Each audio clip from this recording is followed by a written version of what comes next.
Good afternoon, everyone, on this beautiful Wednesday. I hope all is well, your families are well as well. This is Siyabonga Ngubo. By the way, I don't need to introduce myself because if I introduce myself, it means you don't know me. Siyabonga Ngubo lo. Ngithi nginibingelele ma-commanders, nginibingelele ma-qaedas, nginibingelele masosha. Ngithi good morning. Good morning, ma-commanders. Cha. Ngithi lana ke ngize nalolu daba lolu. Let me come and clarify certain things. And I'm gonna be trying to make sure that I cover for everyone. Ngizama ukuthi wonke umuntu ayizwe lento engifisa ukuyisho. I won't be long. I've said it before that I've been given a mandate and I've been restricted in terms of updating and giving information.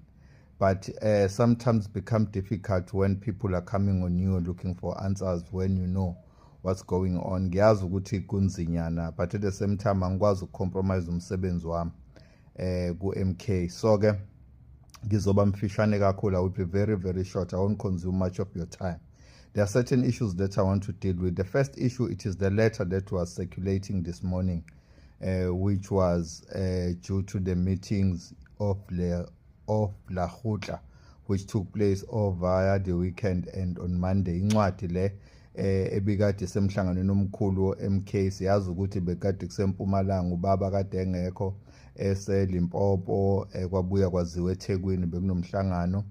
Ngeke ngisho ukuthi kephi ngoba zonke izinto lezo kufanele ngazisho ukuthi umhlangano ibanjelwaphi kuyiwaphi la kuthathwa khona inqumo ezithile. Maybe first of all we need to understand that there's been a lot of leadership that has been resigning, including our national SG. Siyazi ukuthi kusule nongqondongqondo wethu okunobhala, and apart from that there's been a lot of leaders that has been resigning, and some of them have been moved. Abanye besula, abanye beshiya, including the conveners, including the organizers of the political party in their respective places. So the letter number one, it was not only addressed to KZN, incwadi bingabhekile kuphela KwaZulu Natal, kodwa ibiya kona wonke ama-province. It was addressed to go in all provinces, and specifically there were issues which were taken into consideration that has to do with KZN. Kunezinto ezithile bekumele ichazwe ezithinta iKZN. So remember ukuthi when the interim structures was put into place, it was because we were preparing to go to the elections. So bonke abantu bebebekiwe ngokwezikhatla zesikhashana ingenxa bekulungisethi bekiwa okhethweni. And secondly, let us remember that there's been a lot of infiltration. There's a lot of people who came from other political parties and being part of which they've caused havoc and disrupted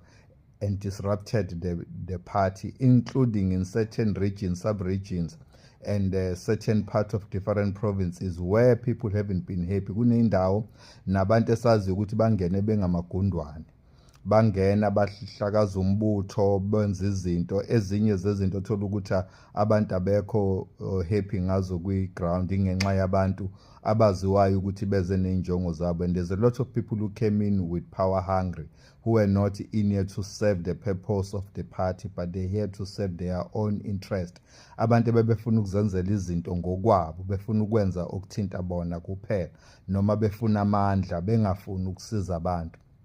And this has been the complaint which has been coming from the ground. This has been the complaint that has been coming from the qaedas, from the commanders. Especially some people, they use their power of influence in terms of monies they have, in terms of connection they have. We've seen that when people were taken into the legislators, there were challenges where people which were supposed to be on the list and they were not there.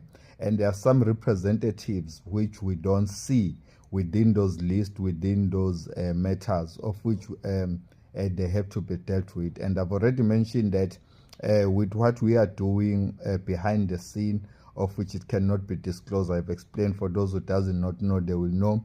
And there's an issue again of our people's mandate, which is our manifesto.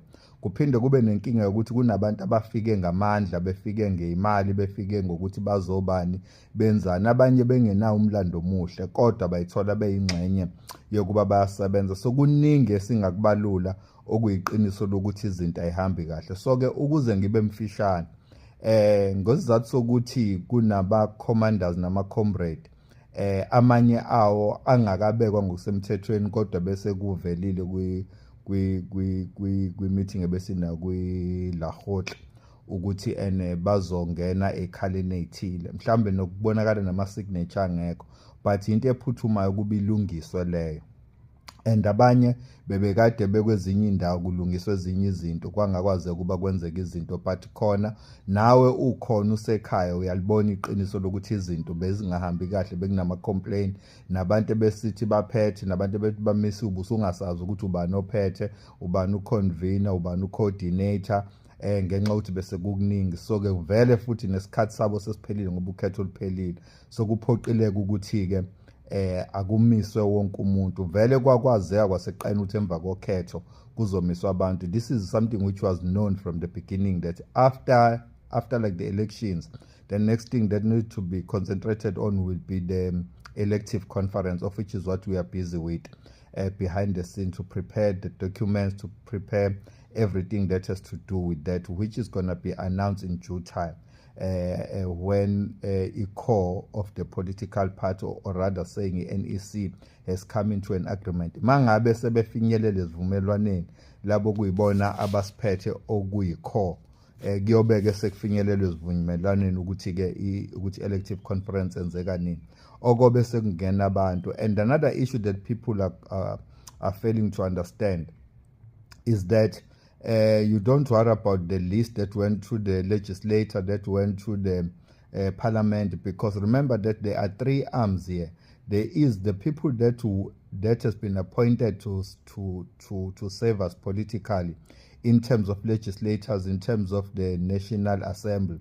There are other areas, which is the NEC, as we have said, that the powers have been distributed. I'm busy. Okay, let me not say what I'm busy with, because ngizophinde futhi ngibizele kwi-disciplinary. But there are things that we are busy doing right now, which has to do with the separation of powers. We understand that ukuthi kunendaba kunendaba yabantu abaserve parliament, then there's going to be administration, then there's going to be NEC, and then there's going to be business sectors, the businesses that are going to come within the political sphere.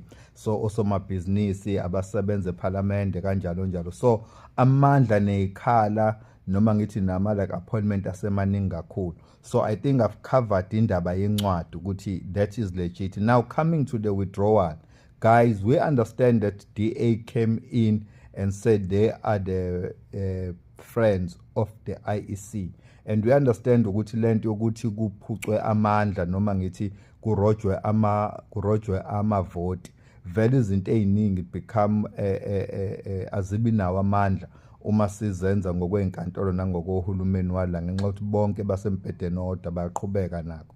So noma lokhu kungesiyona official statement, although this is not an official statement, but we understand that the political parties which have tried to swerve things for their own benefit and take MK out, so they will work tremendously, including that one of the things that was mentioned was that the court case is not going to stand, but what's going to happen is that they're going to reply on our issues. In other words, there was going to be no sitting of the case. There was going to be listening of the argument, but there will be no sitting, and then they will respond in terms of writing, in terms of besikhala ngakho. So bebezokubuyisa ngalokho. So the only hope that we have, it is the international court. So we still carry on siya international court kuyayiwe enkantolo okuyiyona esibheka kakhulu ukuthi ithathe inqumo ngalo ukhetho. So ke ma commanders, ma comrade, let us fear not, let us stay vigilant, singasabi singakhali. izinto zizokwenzeka akonakele lutho ukuthi u-MK uwithdrawile akusho ukuthi kuphelile. It doesn't mean ukuthi it is the end of the world, but it means that we are 1, 2, 3 steps ahead. And again, as I've said, we are not allowed to say certain things because it will jeopardize the moves, because they will do what we call the counter attack. But more than all, I think I've painted the picture ukuthi kwenzakalani. Don't worry about the letter. The letter is true. Don't worry about the withdrawal. U-MK uyazi ukuthi wenzani amandla.